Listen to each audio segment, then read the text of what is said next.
Satellite Ahmedabad. હું Rakesh sir આપનું મારી યુટ્યુબ ચેનલ પર સ્વાગત કરું છું. જો તમે હજુ સુધી મારી ચેનલ સબસ્ક્રાઈબ, લાઈક કે કોમેન્ટ ના કરી હોય તો કરી દેજો અને અમારા વારંવાર જે મુકાતા વિડીયો તમને મળી જશે. હવે આપણે આજે ગુજરાતી વ્યાકરણની શરૂઆત કરી રહ્યા છીએ. તો ગુજરાતી વ્યાકરણમાં શરૂઆતમાં આપણે એને વર્ણ પરિચય કરવો જરૂરી છે. તો હું તમને આજે વર્ણ પરિચયનો થોડો માહિતી આપીશ, તમે ધ્યાનથી ભણજો. હવે ગુજરાતી વ્યાકરણમાં આપણે વર્ણ પરિચય શીખવાનું છે. જો વર્ણ પરિચય આવડશે ને તો તમને આગળનું ગુજરાતીનું ગ્રામર આવડશે, નહીં તો તમને અઘરું પડશે. તો વર્ણ પરિચયમાં આપણે જોઈશું કે મેં એક બોક્સ બનાવ્યું છે. આ બોક્સમાં અઘોષ અને ઘોષ બે વ્યંજનના ભાગ પાડેલા છે. અલ્પપ્રાણ અને મહાપ્રાણ એવા બે ભાગ પાડેલા છે. અને કંઠ્ય, તાલવ્ય, મૂર્ધન્ય, દંત્ય, પુષ્ટ્ય એ પણ ભાગ પાડેલા છે. એ કયા વ્યંજન શું કહેવાય એ સમજવાનું. તો અઘોષ એટલે કે જેનો ધ્વનિ ઓછો હોય, આપણે બોલીએ ત્યારે એનો ધ્વનિ ઓછો હોય એને આપણે અઘોષ કહીશું. અને ઘોષ વ્યંજન એટલે જેનો ધ્વનિ આપણે બોલતા હોય ત્યારે વધારે આવે એને આપણે ઘોષ વ્યંજન કહીશું. પછી અલ્પપ્રાણ અને મહાપ્રાણ એટલે શું? પ્રાણ એટલે શ્વાસ, એટલે જે વ્યંજન બોલતા આપણો શ્વાસ મતલબ કે હવા ઓછી નીકળે એને આપણે અલ્પપ્રાણ કહીશું. અને જે વ્યંજન બોલતા આપણે હવા વધારે નીકળે એને આપણે મહાપ્રાણ કહીશું. તો હવે તમે જોઈશું, તમને લગભગ ટકો તો વધારે આવડતો જ હશે, ના આવડતો તો શીખી લેજો આજે. તો આપણે પહેલો જોઈએ ભાગ કંઠ્ય છે. કંઠ્ય એટલે જે કંઠમાંથી નીકળતા વ્યંજનો, જે ડાયરેક્ટ કંઠમાંથી નીકળતા વ્યંજનો હોય એ તમે જુઓ તો ક, ખ, ગ, ઘ, ક, ખ, ગ, ઘ, હ અને શ. આ જે છે ને ક, ખ, ગ, ઘ અને હ, આટલા અક્ષરો જે છે ને આપણે કંઠ્યમાંથી નીકળતા હોય.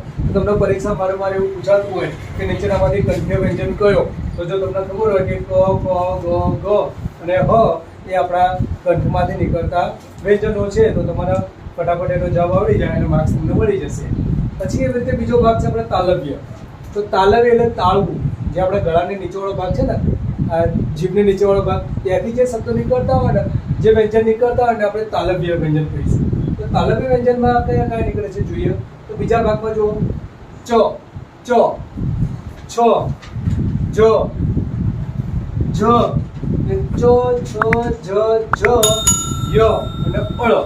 આ જે શબ્દ બોલતા હોય તમે આ વ્યંજન, ત્યારે તમારા તાળવામાંથી એના અવાજ નીકળે છે, એટલે આપણે એને શું કહીશું? તાલવ્ય. ફરીથી રિપીટ જોઈ લો. તાલવ્ય એટલે ચ, છ, જ, ય અને અળ. આ આપણા શું છે? તાલવ્યમાં છે. પછી મૂર્ધન્ય. મૂર્ધન્ય એટલે જેમાં આપણે મોઢાની જરૂર પડતી હોય, મોઢું ખોલું બંધ થવા માટે. તો જો લો તમે કયા કયા છે તો ટ, ઠ, ડ, ઢ, ટ, ઠ, ડ, ઢ, જે આપણા જીભની નીચેથી શબ્દો બહાર વ્યંજન બહાર નીકળતા હોય. ટ, ઠ, ડ, ઢ, ર એ આપણા મૂર્ધન્ય છે. દંત્ય. દંત્ય એટલે જે દાંતની મદદથી જે વ્યંજનનો ઉચ્ચાર નીકળતો હોય. તો દાંતની મદદથી જો કયા કયા નીકળે છે તો ત, થ, દ, ધ, લ, ત, થ, દ, ધ, લ. આ બધા જે છે ને આપણા દાંતની મદદથી બહાર નીકળતો ઉચ્ચાર દર્શાવે છે. પછી કોષ્ટય. તો કોષ્ટયમાં એટલે હોઠ, જે ઉચ્ચારનો જે વ્યંજનનો ઉચ્ચાર કરવા માટે આપણે હોઠની જરૂર પડતી હોય એને આપણે કોષ્ટય કહીશું. તો કયા કયા છે તો પ, ફ, બ, ભ. આ અક્ષરો છે ને એને આપણે હોઠની જરૂર પડે. જો પ, ફ, બ, ભ આ બોલતા વખતે આપણે બે હોઠ ભેગા કરવા પડે છે, એટલે આપણે એને કોષ્ટય કહીએ છીએ. પછી જે વ છે ને, વ દંતોષ્ટ્ય કહેવાય. એટલે એની અંદર દાંતની પણ ઉપયોગ થશે અને કોષનો પણ ઉપયોગ થશે, હોઠનો, એટલે આપણે એને દંતોષ્ટ્ય કહીએ છીએ. વ એટલે જો એને હોઠની પણ જરૂર પડે અને દાંતની પણ જરૂર પડે છે. પછી એના સિવાય જો મેં આ 5 અલગ કરી નાખ્યા છે. આ 5 જે છે ને આપણા અનુનાસિક વ્યંજન છે. અનુનાસિક એટલે જેનો વ્યંજનનો ઉચ્ચાર કરતા તમારા નાકમાંથી અવાજ આવે. શામાંથી અવાજ આવે? નાકમાંથી. એને આપણે અનુનાસિક વ્યંજન કહીશું. જેમ કે આને આપણે કહીશું અંગ. આનો ઉચ્ચાર શું થશે? અંગ. જો એટલે તમારા નાકમાંથી અવાજ નીકળે. આને આપણે ઈર્ય કહીશું. ઈર્ય, એનો પણ ઉચ્ચાર નાકમાંથી નીકળે. અણ, ન, મ. અંગ, ઈર્ય, અણ, ન, મ. અંગ, ઈર્ય, અણ, ન, મ. આ 5 એ આપણા અનુનાસિક વ્યંજનો છે જે પરીક્ષા પૂછાતા હોય. નીચેનામાંથી અનુનાસિક વ્યંજનો કયું, અથવા એમ પૂછાય અનુનાસિક વ્યંજનો કેટલા આવેલા છે? 5 યાદ રાખવાના તમારે. પછી આ જે 3 સ છે ને, એ 3 સ એ સંઘર્ષી સ છે, જે આપણે સંઘર્ષ પેદા કરે. કયો સ કેવો એ ખબર પડતી નથી હોતી, એટલે 3 આપણે સંઘર્ષી સ્વર કહીશું. બરાબર. પછી સ અને જ્ઞ જે રહી ગયા ને, એ સ અને જ્ઞ એ જોડાક્ષર છે. સ એ શાનું થશે? તો ક વત્તા ષટકોણનો સ. યાદ રાખજો, ક વત્તા ષટકોણનો સ. અને આ જ્ઞ એટલે જ વત્તા ઈર્ય. જ વત્તા ઈર્ય બે ભેગા કરશો ને એટલે આપણે શું બની જશે? આપણે વર્ણપરિચયમાં જોઈએ કે જે મેં તમને બોક્સ કરાવ્યું ને એની અંદર જો અર્ધ સ્વર, તો અર્ધ સ્વર તરીકે કયા અક્ષરો આવે છે, કયા વ્યંજનો આવે છે? તો ય અને વ. ય અને વ એ બોલવામાં તમને જો સ્વર અને વ્યંજન બે ભેગા થઈ જાય, એને શું કહીશું આપણે? અર્ધ સ્વર. પછી સંઘર્ષી, સંઘર્ષી વ્યંજન કયા છે? તો સ, શ, સ, 3 સ, ષટકોણનો સ, સરડાનો સ અને સસલાનો સ, એ 3 સ આપણે સંઘર્ષી વ્યંજન છે. પ્રકંપી, જે પ્રકંપ પેદા કરે છે, તો ર, જો તમે ર બોલશો ને એ ર તમે પ્રકંપ પેદા કરે છે, એને ર કહેવાય છે. પછી થડકાર, થડકાર, ળ ને ર, થડકાર પેદા કરે ને જે ફળો, ફળો જો તમે બોલો એટલે તમારે અંદર ગળાની અંદર ભાગ ને એ થડકાર પેદા થશે. ફળો, થડકાર ફળ આવશે. પછી પાશ્વિક, પાશ્વિકમાં લ, લ જે પાછળથી ઉચ્ચાર થતો હોય, પાછળથી સ્વર આવશે એનો લ, લ. અને પુષ્પાક્ષર, પુષ્પાક્ષરમાં સ, સ, સ, હ 4 અક્ષર આવશે. પુષ્પાક્ષર એટલે શું? કે જેનો ઉચ્ચાર કરતા તમને ગરમ હવા માંડી, એ ગરમ હવા. જો તમે હાથથી જોઈ લો સ, સ, સ, હ, તો તમને કેવું લાગશે? ગરમ હવા બહાર નીકળતી એવું લાગે, તો એને પુષ્પાક્ષર કહેવામાં આવે છે. અંતસ્થ, અંતસ્થ જે અંદરથી બહાર નીકળતા હોય વ્યંજનો, તો ય, ર, લ, વ, ય, ર, લ, વ જે અંદર ગળામાંથી બહાર નીકળતા હોય. વેલકમ ટુ સંઘર્ષ એકેડેમી. હું રાકેશ સર આપણો મારી ચેનલ પર સ્વાગત કરું છું. જો તમે મારી ચેનલ પર નવા હોય તો આપણી ચેનલને સબસ્ક્રાઇબ કરો, લાઈક કરો, કમેન્ટ કરો, જેથી અમને ઉત્સાહ વધે અને નવા વિડીયો તમારા માટે મૂકતા રહીશું. આજે આપણે ગુજરાતી ગ્રામરનો વિડીયો બનાવવાનો છે અને ગુજરાતી ગ્રામરની શરૂઆત જ કરી છે. તો ગુજરાતી ગ્રામરની શરૂઆતમાં આપણે વર્ણ પરિચય શીખીશું. અને વર્ણ પરિચય આવડશે તો તમને ગુજરાતી ગ્રામર એકદમ સહેલું બની જશે, સહેલું જ બની જશે. હું તમને એ રીતે શીખવાડીશ તો તમને મજા આવશે. તો આજે આપણે વર્ણ પરિચયમાં પહેલા સ્વર અને વ્યંજન જોઈએ. તો સ્વરમાં જો તમે સ્વરમાં કયા કયા સ્વર છે આપણે, તો સ્વર તો તમે જાણતા જ હશો, પણ એને ક્રમવાચિક પ્રમાણે ગોઠવવા આપણી માટે જરૂરી છે. આ ઈ, ઈ. આ ઈ રસ્વઈ છે, આ ઈ દીર્ઘઈ છે. આ રસ્વ, આ દીર્ઘ. હવે રસ્વ અને દીર્ઘ પછી રૂ આવશે. શું આવશે? રૂ. જેનું આપણે નીચે આ રીતે કરીએ છીએ, એનો નિશાની આવી આવે છે રૂ, એટલે રૂ. એટલે તમારે રસ્વ દીર્ઘ પછી જ્યારે આવે ને રૂ, તો આ રીતે તમારે મૂકી જવાનું રૂ. પછી આવશે ગુજરાતી એ, ગુજરાતી માત્ર એ. અને ગુજરાતી માત્ર એ પછી તમારો અંગ્રેજી માત્ર એ આવશે, અંગ્રેજી માત્ર એ આવશે. પછી તમારો બે માત્ર, બે માત્ર આવે ને એમાં અંગ્રેજી માત્ર નહીં આવે, ફક્ત બે માત્ર ગુજરાતી માત્ર આવશે. એટલે જ્યારે પણ તમે અંગ્રેજી ગુજરાતી માત્રના બે શબ્દ આપેલા તો પહેલા ગુજરાતી માત્ર આવશે, પછી જ અંગ્રેજી માત્ર આવશે. પછી જો ગુજરાતી માત્રમાં અને કાનો માત્ર ઓ, એની પછી આપણે અને અંગ્રેજીમાં કાનો માત્ર આવશે, અને કાનો અંગ્રેજી માત્ર ઓ. પછી અને કાનો બે માત્રામાં તમારે કંઈ મૂકવાનું નહીં, એ તમારે ગુજરાતી જ રહેશે. પછી માથે બેઠેલો અ, હવે બહુ ઓછું દેખાય પણ તો આપણે લખી દીધું સારું. જો નોંધમાં મેં તમને કરાવડાવ્યું છે. આ નિશાની જે છે એ ગુજરાતી માત્ર અને આ નિશાની છે જે અંગ્રેજી માત્ર કહેવાય છે. બરાબર. હવે આપણે સ્વર જોઈ લીધા. સ્વરમાં કોઈ પણ જે શબ્દ આપ્યો છે ને એની પછીનો જે અક્ષર આપ્યો છે એની પછીનો જે અક્ષર હોય એ અનુસ્વારનો જોડી દેવાનો, એટલે હું તમને નીચે કરાવીશ. પણ વ્યંજનમાં જુઓ, વ્યંજનમાં શું આવે? શરૂઆતથી શબ્દ જુઓ તો ક, ક પછી શું આવશે? સ.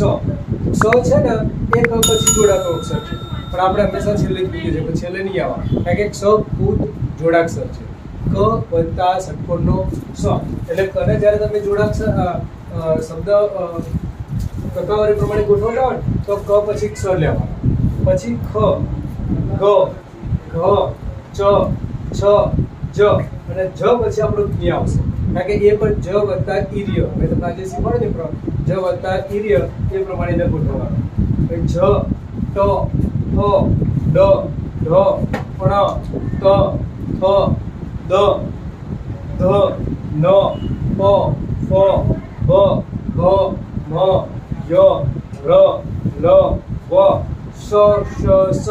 તો શરણાઈનો સ પહેલા આવે, પછી સમીકરણ છેલ્લે સંસ્કારનો સ, હ અને છેલ્લો આપણો અક્ષર આવશે ળ. બરાબર. હવે આની અંદર હું તમને એક જ લાઈન સમજાવીશ કે તમારે ટકાવારી પ્રમાણે કઈ રીતે ગોઠવવાનું. એ રીતે બીજા બધી લાઈન તમારે ગોઠવી દેવાની. જે કે કની લાઈન કરાવડાવો એટલે ખ ગ ગ તમારે સમજી જવાનું. ક તો એની પછી અનુસ્વારવાળો ક આવશે. ક પછી અનુસ્વારવાળો ક હોય તો કા, તો કા પછી અનુસ્વારવાળો. કને રસોઈ કી, તો કને રસોઈ અનુસ્વારવાળી. દીર્ઘઈ તો દીર્ઘઈની પછી અનુસ્વારવાળી. રસ્વ તો અનુસ્વારવાળો રસ્વ. દીર્ઘ તો અનુસ્વારવાળો દીર્ઘ. એક માત્ર ગુજરાતીનો તો એની પછી અનુસ્વારવાળો એક માત્ર. એક માત્ર અંગ્રેજીનો તો એની પછી અંગ્રેજીનો અનુસ્વાર એક માત્ર. પછી કઈ તો ગુજરાતીમાં બે માત્ર કઈ આવશે તો અનુસ્વારવાળી બે માત્ર કઈ આવશે. પછી કો તો અનુસ્વારવાળો કો એની પછી આવશે. તો એ અંગ્રેજીનો કાનો માત્ર તો અનુસ્વારવાળો કાનો માત્ર આવશે. પછી કને કાનો બે માત્ર ગૌ તો કને કાનો બે માત્ર ગૌ એ અનુસ્વારવાળાની પછી છેલ્લે આવશે. આપણે સ્વર અને વ્યંજન જોયા. તો સ્વર અને વ્યંજનની જેમ કઈ રીતે પરીક્ષા તમને એના ઉદાહરણ પૂછાય, મતલબ ટકાવારી પ્રમાણે ગોઠવવા માટે. તો જો ટકાવારી પ્રમાણે આ રીતે તમારે પૂછાશે ઔદ્યોગિક, અંતર, ઉધાર, ઐતિહાસિક, ઓજસ અને ઋતુંબરા આવા શબ્દ પૂછ્યા હોય અને એમ તમને એમ કે ટકાવારી પ્રમાણે ગોઠવો. તો જો બધા સ્વર જ છે, બધા જો ઔ અ ઉ એ ઓ અને રૂ બધા સ્વર જ છે, એટલે આપણે વ્યંજનમાં જવાની જરૂર નથી. તો જો સ્વર હોય તો આપણે શું કરીશું પહેલા તો અંતર લઈશું. અંતર કેમ કીધું કે મેં તમને પેલા કની લાઈન કરાવી ક પછી અનુસ્વારમાં કમ, કા પછી અનુસ્વારમાં કામ. એટલે અહીંયા પણ એવું થશે આપણે અને અહ છેલ્લે મૂક્યું એટલે અહીંયા એવું નહીં વિચારો કે છેલ્લે મૂક્યું. બરાબર. એ આપણે ટકાવારી પ્રમાણે લાઈન ને એ ધ્યાનમાં લેવાની. તો પહેલા આપણે અંતર આવશે, પછી કોણ આવશે આ. તો આ વાળો તો કોઈ શબ્દ છે જ નહીં. પછી ઈ વાળો પણ નથી અને દીર્ઘ ઈ વાળો પણ નથી. પછી કોણ આવશે ડાયરેક્ટ ઉ, ઉધાર. બરાબર. ઉ પછી કોણ આવે દીર્ઘ ઉ, તો દીર્ઘ ઉનો પણ શબ્દ નથી. તો એને પછી કોણ આવશે તો રૂ. ઉ પછી રૂ આવે ને ઋતુંબરા. ઋતુંબરા પછી આપણે એ વાળો નથી એટલે ડાયરેક્ટ કોણ આવશે ઐ. તો ઐતિહાસિક. અને એની પછી અનેકાનો માત્ર ઓજસ. અને એની પછી અનેકાનો માત્ર ઔદ્યોગિક. એટલે તમારે આપણે ખાલી ગોઠવવાનું છે. સ્વર અને વ્યંજન આવડે, યાદ રહી ગયા હોય તો તમે આ રીતે ગોઠવી લો એટલે તમને 1 માર્ક્સ રોકડો મળી જ જાય. બીજા ઉદાહરણ જોડે જલ્દી ખબર પડે તમને. જો અહીંયા આકાશ, આક્રોશ, આકારણી અને પાકા આ 4 શબ્દ બી આપે છે. તો તમે એવું જોઈ શકશો કે પહેલા તો 3 માં આ છે. તો જો પહેલા અક્ષરો જ્યારે સરખા હોય ને ત્યારે આપણે બીજા અક્ષરો જોવા હોય. તો બીજો અક્ષર કોઈ છે કા છે, અહીંયા ક્રો છે, અહીંયા કા છે. તો પાછા 2 કા વાળા સરખા છે. તો બીજો પણ સરખો હોય ને ત્યારે આપણે ત્રીજો જોવા જવાનો. તો ત્રીજામાં જો અહીંયા શું છે સ, અહીંયા શું છે ર. પહેલા શું આવે સ આવે કે ર? તો ર. તો પહેલા જે ર વાળો શબ્દ છે ને એ પહેલા તો આકારણી. બરાબર. આકારણી પહેલા મૂકી દીધો. પછી આપણી જોડે જોડાયેલો છે આકાશ જ અને આક્રોશ, આક્રો વાળો છે એટલે ત્રીજા નંબરમાં. અને સ્વર પછી કોણ આવે વ્યંજન. તો વ્યંજનમાં આપણો બાકા છેલ્લે આવશે. એના પછીનું ઉદાહરણ જો ત્રીજું કૌરવ, કામા, કૌતુક, ક્ષત્રિય, કૌશિક અને કૌશલ. હવે મેં તમને બધા ક વાળા આપ્યા. તો બધા ક વાળા આપે એટલે તમારે શું જોવાનું પહેલા કે ક વાળો કોણ છે તો ક વાળો એકે નહીં. તો એની પછી કોણ વાળો છે કા. તો કા વાળો કોણ છે કામા. તો પહેલા કામા મૂકી દીધું. હવે કામા જોયું પછી તમે જો તમે કૌ, કૌ, કૌ, કૌ 4 શબ્દ છે કૌ વાળા. તો 4 શબ્દ કૌ વાળા હોય એટલે પહેલો અક્ષર તો સરખો છે. બીજો જોવાનો તો બીજામાં જોઈએ કૌ કૌતુ, કૌશી અને કૌશ. તો પહેલા કોણ આવે તો ત આવે. કોણ આવશે ત. તો આપણે બીજું શું મૂકીશું કૌતુક. પછી ર આવશે તો કૌરવ. હવે સ આવે તો સમાં પાછા 2 છે તો એ સ અને સી. બરાબર. સ અને સી. તો આપણે બારાક્ષરી પ્રમાણે પહેલા સ આવે પછી સી આવશે. તો કૌશલ અને કૌશિક. અને સ જે છે ને એ ક પછીનો જોડાક્ષર આવશે. ક વત્તા સ બરાબર સ. એટલે એને આપણે છેલ્લે મૂકી દેવાનું.